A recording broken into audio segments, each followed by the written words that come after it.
नमस्कार दोस्तों, मेरा नाम है आयुष और आपका स्वागत है मेरे चैनल राजा सुधांशु पे। दोस्तों, आज बात करेंगे 15 अगस्त पे। 15 अगस्त आ रहा है। क्या आपने कभी सोचा है कि 1952 में जब लोकसभा चुनाव हो रहे थे तो क्या क्या दिक्कतें आई, क्या क्या चुनौतीपूर्ण चीज़ें रहीं?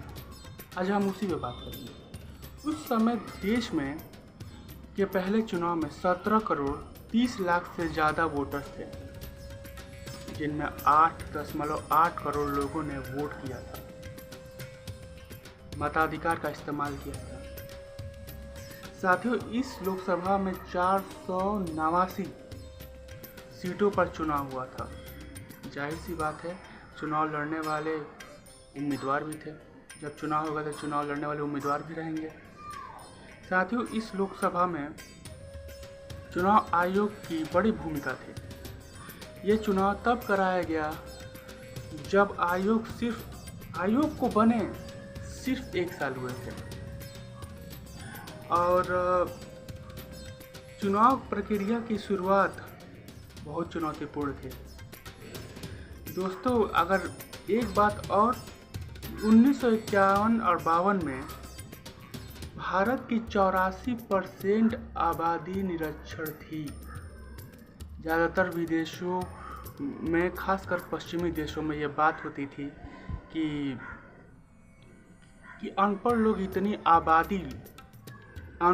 की इतनी आबादी लोकतंत्र के भागीदार कैसे बनेंगे। खैर, ये उन लोगों का सोच है, पश्चिमी लोगों का सोच। ऐसा वो 1952 में सोचते थे। क्या सोचते थे, मैं फिर रिपीट कर देता हूँ कि लोकतंत्र में अनपढ़ लोग उस समय 84% आबादी निरक्षर थी। तो वो कहते थे कि इतनी बड़ी भागीदारी लोकतंत्र में कैसे लेंगे अनपढ़ लोग। ठीक है, उनकी सोच है। अब आते हैं अपनी वापसी पर। पश्चिमी लोग अपने आप को एलिट मानते हैं, अपने आप को बहुत ज़्यादा पढ़े लिखे मानते हैं। एक जगह सही भी है कि वो माने, अपने आप को बड़ा एलिट माने, लेकिन हम लोगों ने कर दिखाया। हम लोगों ने चुनाव लड़ा, चुनाव में वोट दिया, हमारे पूर्वजों ने वोट दिया और बहुत भारी संख्या में वोट दिया, और चुनाव तब से लेकर अब तक हो रहे है ना। तो वो उनको जवाब मिल गया, जो पश्चिमी लोग थे ना, उनको जवाब मिल गया कि हम लोग लोकतंत्र में कायम रह सकते हैं। आपकी तरह पश्चिमी रूप में ढलने की कोई ज़रूरत नहीं। दोस्तों, 1952 के चुनाव में 6 राष्ट्रीय पार्टियां थीं, जहां तक मुझे मालूम है। उसमें थी, सबसे पहले तो कांग्रेस पार्टी थी। कांग्रेस पार्टी के अलावा socialist party, the Akhil Bharatiya रामराज्य परिषद, the Bolshevik party, all India भारतीय जनसंघ भी थी, जो आगे चल के बीजेपी बनी। इसमें और अन्य पार्टियां भी थी, कई पार्टियां थी। इसमें लगभग 50 या 53 पार्टियां रही होंगी, अगर मेरे ख्याल से, अगर देखा जाए तो। सबने अपने अपने वोटों को मांगा, अपनी सीटें जीती, संसद भवन पहुंचे और लोगों की सेवाएं की। उस समय राजस्थान जैसे गर्म प्रदेश, क्योंकि वहाँ पे गर्मी थोड़ी ज़्यादा होती है, रेगिस्तान भी है, थार मरुस्थल शायद, अगर मैं गलत ना हो तो कमेंट्स में ज़रूर लिखिएगा। ऊँटों पर ले जाया गया सारा सामान, जो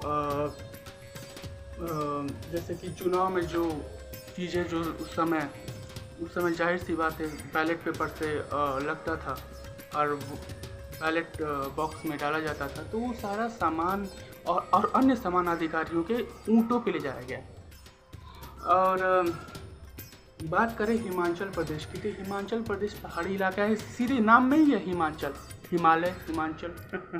तो उसमें बर्फबारी बहुत पड़ती थी। तो उस हिसाब से वहाँ पर चुनाव जो है व्यवस्था किया गया।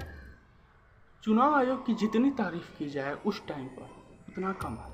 और वहाँ के जो अधिकारी हैं उस ज़माने के, वहाँ के जो आप देश में जो पुलिस बल लगे थे, उनकी भी तारीफ करनी चाहिए। जो लोग वोट देने गए थे, लोकतंत्र को मजबूत बनाने गए थे, जो पहली बार वोट, देश का पहला बार वोट दिया जा रहा था, जो आम लोग दे रहे थे, जो जिसमें कई लोग किसान थे, कई लोग गृहस्थ थे, कई लोग दुकानदार थे, कई लोग मजदूर थे, कई लोग तो बीमार अपाहिज भी थे, वो भी गए थे वोट देने के लिए, किसी का सहारा लेकर के गए थे, लेकिन गए थे वोट देने के लिए। कोई अनुभव नहीं था। अंग्रेजों ने 200 वर्ष तक शासन किया था, लेकिन फिर भी वो लोग वोट देने गए थे। उस ज़माने में अगर बात की जाए तो वोट के लिए जब जानकारी मांगी गई जनता से, तो वहाँ पर एक बहुत ही कहते हैं ना कि जैसे कि एक अलग अनुभव उनको हुआ चुनाव अधिकारियों को, जब चुनाव में लोगों से जब ब्यौरा मांगा गया। तो खासकर महिलाएं जो हुआ करती थी, 1952 की बात कर रहा हूँ मैं। उस ज़माने में क्या होता था कि जब लिखा जाता था किसी कागज़ पे कि आपका नाम क्या है, आपका पता क्या है, ये सब चीज़ें जो लिखी जाती हैं, उसमें वो अपना नाम नहीं बताती, वो अपना नाम नहीं बताती थी। वो कहती थी कि मैं फला की पत्नी हूँ, मैं फला की बहू हूँ। तो उनका नाम हटा दिया गया कि मतलब कि ये कौन सा नाम है कि मैं फला की पत्नी हूँ, फला की बहू हूँ। आपका खुद का पहचान है ना, देश आज़ाद हो चुका है ना, अब अपना नाम बेहिचक लीजिए। लेकिन उस समय की सोच थी, हम इस पर कुछ बोल नहीं। और तो और उसमें कई लोग, उसमें सड़कें भी नहीं थी उस टाइम पे, रेलवे था। लोग प्रचार करने के लिए लोगों से मिलते, रैलियां निकालते, जुलूस जो थे निकालते, लोगों से हाथ जोड़ते, उनसे वोट मांगते। और उसमें बहुत बड़े बड़े लीडर्स जैसे जवाहरलाल नेहरू, जाहिर सी बात है सरदार पटेल, श्यामा प्रसाद मुखर्जी और स्वर्गीय बाबा साहब भीमराव अंबेडकर जी, ऐसे कई लोगों ने जो है चुनाव में भाग लिया था। कई लोगों ने अपने आप को जनता के सामने समर्पित किया था कि आप मेरे पे विश्वास करिए, हम आपके लिए सेवा करेंगे। परिणाम की बात करें, अगर चुनाव अगर हो गया है तो परिणाम की बात करें तो कांग्रेस को लगभग 364 सीटें जीती थी 1952 में।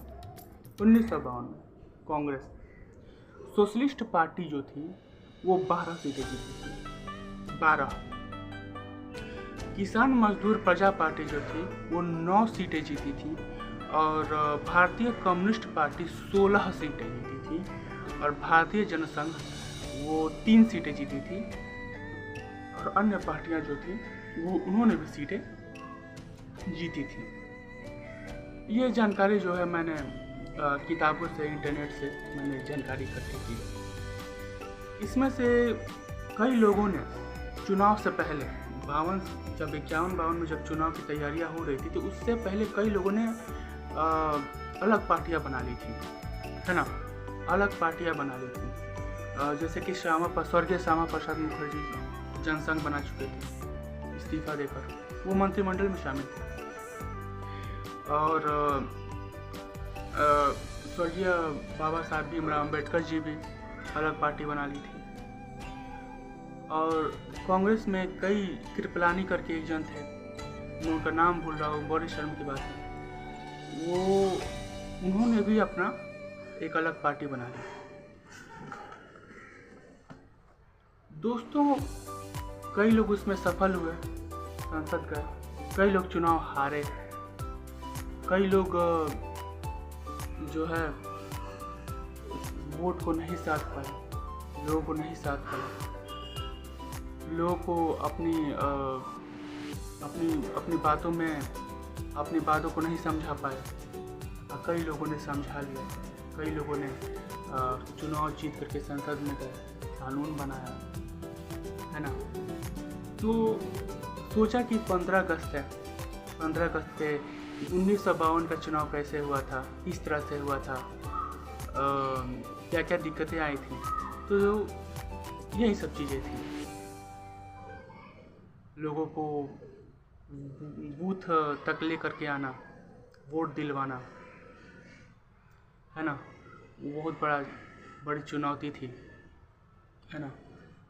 तो लोगों ने किया, लोगों ने समझा। दोस्तों, वो पश्चिमी देश जो हम पे हंसते थे 1952 में, अब पता नहीं अभी भी वो अपने आप को एलिट मानते होंगे, तो मानते रहें। हम भी 5वीं बड़ी इकनॉमी हो चुके हैं और चौथे पे जा रहे हैं, बिना मेहनत के नहीं जा रहे हैं, पहली बात, है ना। तो उस 1952 में वो लोग समझते थे क्या ये टिकेंगे, क्या ये लोकतंत्र टिकेगा, है ना। उनका जवाब नहीं देना है, उनका जवाब हम लोगों ने दे दिया है, वो समझ चुके हैं। 1947 से लेके 52 पहला चुनाव, उसके बाद चुनाव होते होते अभी तक चुनाव हो रहा है ना। तो उनके लिए भी एक जवाब मिल चुका है, हमें देने की ज़रूरत नहीं है। दूसरी बात यह है कि आज के एपिसोड में बस इतना ही। वीडियो अच्छी लगे तो सब्सक्राइब कर दीजिएगा और लाइक कमेंट्स भी करिएगा। आप सभी को धन्यवाद। 15 अगस्त की बहुत बड़ी आपको बहुत बहुत शुभकामनाएं। सभी को धन्यवाद। जय हिंद, वंदे मातरम।